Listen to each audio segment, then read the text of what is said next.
up, everyone? This is Thomas with Keller Williams here in St. Augustine, and today we're going to take a look at the differences between St. Augustine and Jacksonville. Now, they're both neighboring markets, so they're really important if you are looking to relocate to northeastern Florida. So if you are looking for more information like that, go ahead and tap that subscribe button below, like the video, and comment if you have any additional questions.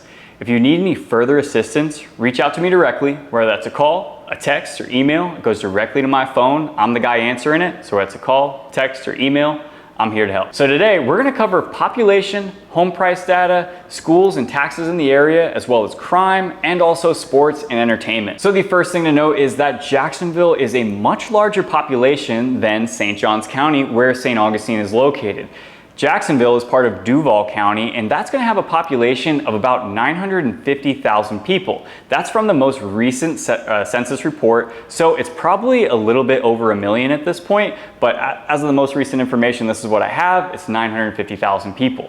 Now, if you're comparing that to St. Johns County, we have roughly about 250,000 people in the entire county, and if you look at St. Augustine City, there's about 20,000 people that live in St. Augustine City. I should note that Jacksonville is actually the largest city in terms of landmass in the entire United States. So it covers a much larger area than St. Johns County and St. Augustine does. We're gonna hop into home price data. The median sale price for a home in Duval County, which is Jacksonville, is gonna be around $330,000. Compare that with St. Johns County with a median sale price of $440,000. That's a $110,000 difference if you can't do the math. One of the things I should note about our market in Duval County and in St. Johns County, which are actually very similar, is that in both markets, we really have no inventory compared to previous years.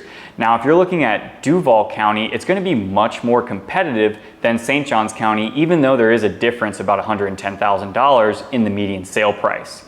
I actually just talked to a realtor friend of mine last week, and he said that he lost an offer in Riverside, which is a neighborhood within Jacksonville, and his buyer went $100,000 over the listing price, and he still lost. So the Jacksonville Duval County market is popping off right now. It's very hot, and St. Johns County is also very hot. And if I'm being completely honest, if you're looking at the Jacksonville market, it may be more competitive just because in that 300 to 400,000 range, you're gonna have a lot more landmass, you're gonna have a lot more homes available there, but that also is gonna bring more competition because most of the buyers in every market is gonna be in between that $300,000 and $500,000 range. So that's really the most competitive space in today's market. So the next thing we are gonna talk about is schools within St. Johns County and Duval. The one thing about Florida that you should know, especially if you're looking online, is that all the schools are rated on a grading system. So there are certain sites that will rate it through a 1 through 10 process, 10 being the best, 1 being the worst.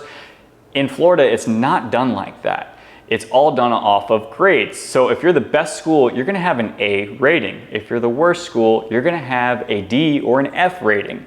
It's not numbers. So that's super important to know if you are looking at schools for your kids in the area, because it's all based off of letter grades. So the information may be kind of accurate that you're seeing that are numerical, but it's not exact. Now, I know you've heard me talk about it in the past, how St. Johns County is the #1 school district in the entire state of Florida. Well, that has recently just changed. The new rankings came out for the state of Florida, and we took the #2 spot. Who knows why that is? It could be because the population bus schools in St. Johns County, they're building them like crazy, but they're also having problems with the overpopulation of people moving to the area. So I've seen reports that some schools that are 150% capacity. So yeah, the #2 spot is not that bad. We know #1 and #2 are really, they're the best school districts in the entire state out of a ton of school districts. So St. Johns County is still rated an A, and the graduation rate of people that go to St. Johns County schools is 95%. Now, when you compare that with Duval County, I gotta say, Duval County has done some pretty amazing stuff over the past couple years.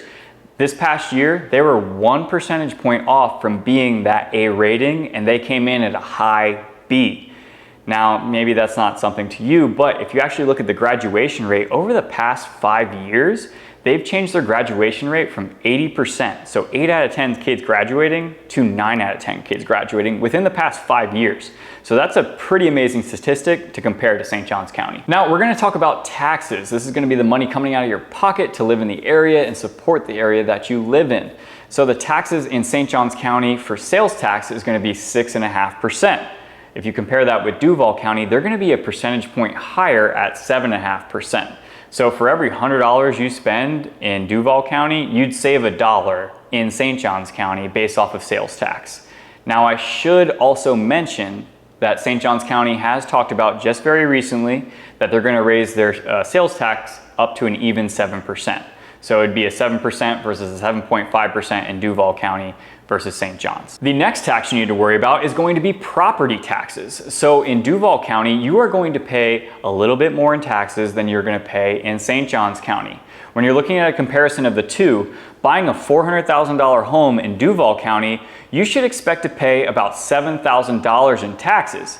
Now, if you compare that with St. Johns County, your taxable value is going to be about $5,263 based off that $400,000 property evaluation. If there's one thing for sure in this world, it's death and taxes. So you're going to have to pay them anywhere you live.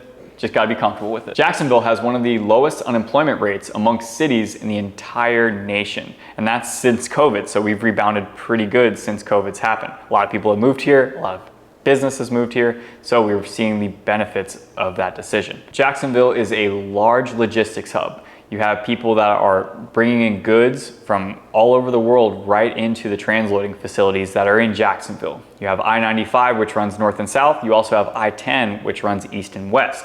So it's become a larger and larger hub, comparatively to Miami, where really you can only go north from that southern point. Jacksonville is also known for their growing tech sector. This is something that's not talked about. You see a lot of things about Austin, you see a lot of things about Miami, but Jacksonville as well has its own tech boom going on here. I just saw an electric car company just decided to make their headquarters here, and I covered that in a video several weeks back. Also, when you're talking about Jacksonville, you can't forget that Jacksonville is a large military area. You have two military bases in the area. You have the Navy base and you also have the Navy Air Base. So because of that, you have a lot of people moving amongst the military. And if you're in the military, you know you get orders and you gotta go.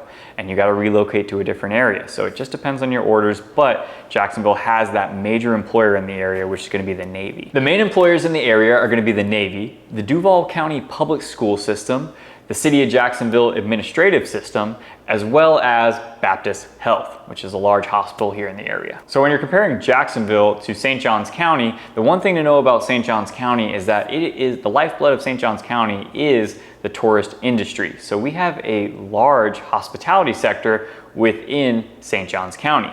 That's not really reflective of the main employers here in the area because most restaurants are small businesses. They're not hiring 1,000 people. They're hiring maybe 20, maybe 50 people, depending on the size.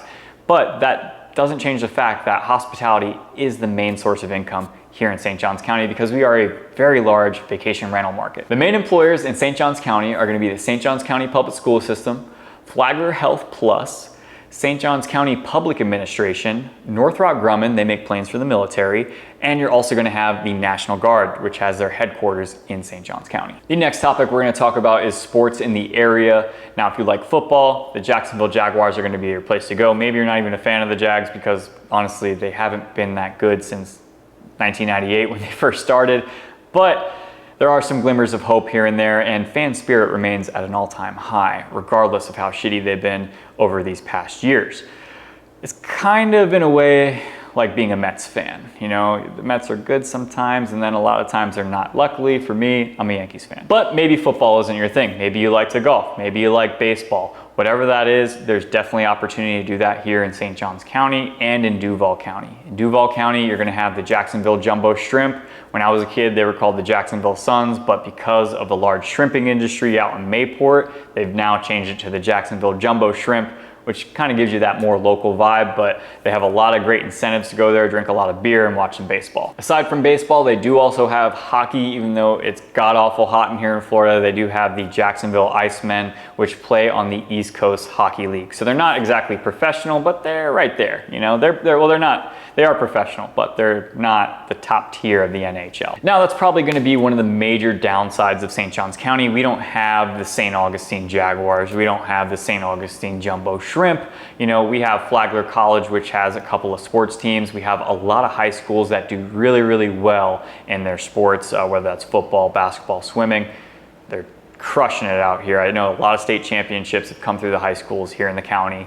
But if you're looking to golf in St. Johns County, they have TPC Sawgrass, which is one of, if you golf, you know it, it's going to be one of the premier places where people golf, as well as one of the nicest places to live in St. Johns County, and you can check that out on one of my previous videos. Though if you are between St. Johns County and Jacksonville, and sports is really the big divider, I mean, St. Johns County is an hour all day long from pretty much anywhere in Jacksonville, but if you're going to the main area where the Jacksonville Jaguars play, where the Jumbo Shrimp play, that's going to be about 30 to 45 minutes, depending where you are in St. Johns County. The next thing we're going to talk about is going to be entertainment in the area. Jacksonville and Duval County, they have their own setup. St. John's, St. Augustine, they have their own setup.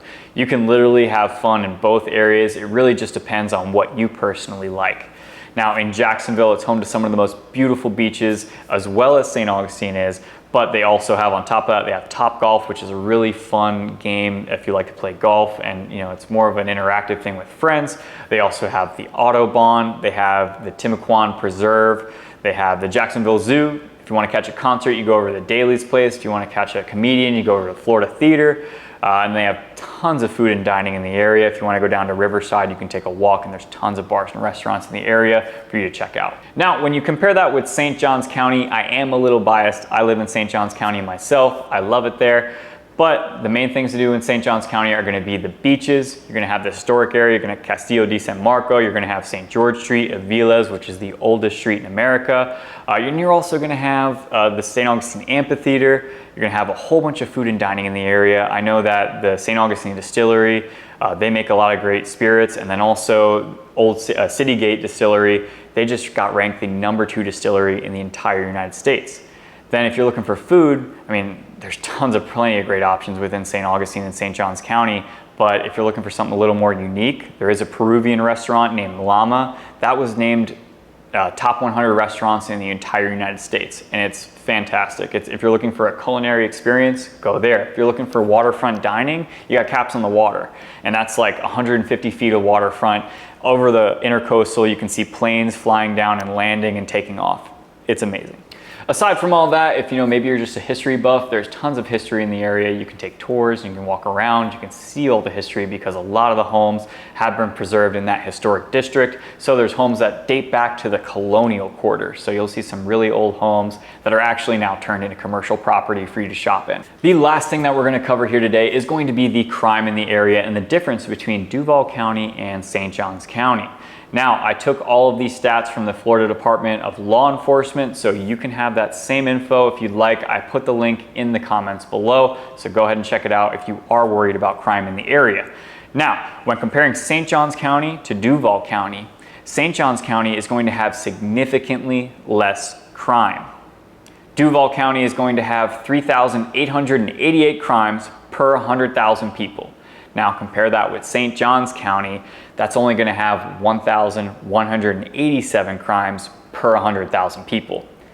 I did the math on this, and that's a 69% difference in crimes between the two counties. So that's something important to think about. Guys, thank you so much for watching. I hope you gained a little bit of knowledge and a little bit of value out of this video. If you did, please do me that solid and tap that subscribe button below, like the video, and comment if you have any additional questions about the pros and cons of living in St. Johns County or living in Duval County. If you need any additional help, any additional information, go ahead and reach out to me directly, whether that's a call, a text, or email. It goes directly to me. I'm the guy answering it. So that's a call, text, or email. I'm here to help.